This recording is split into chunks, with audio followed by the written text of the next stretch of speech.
MS পাঠগৃহে আপনাদের স্বাগত।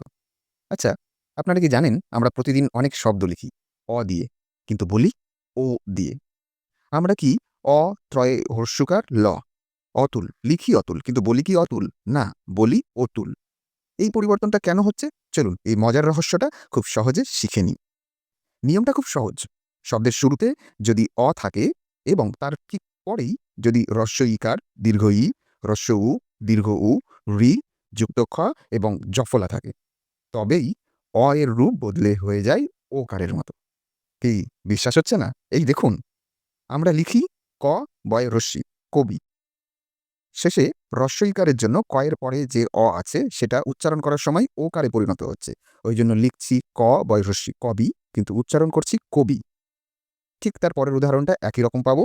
ম ধয় রস্যু, মধু, কিন্তু উচ্চারণ করছি মধু। কেন পরিবর্তন হলো? শেষে হ্রস্ব উকার আছে, তার আগে ময়ের সঙ্গে অকার আছে। ময়ের সঙ্গে অকারটা হয়ে গেল ময়ে ওকার।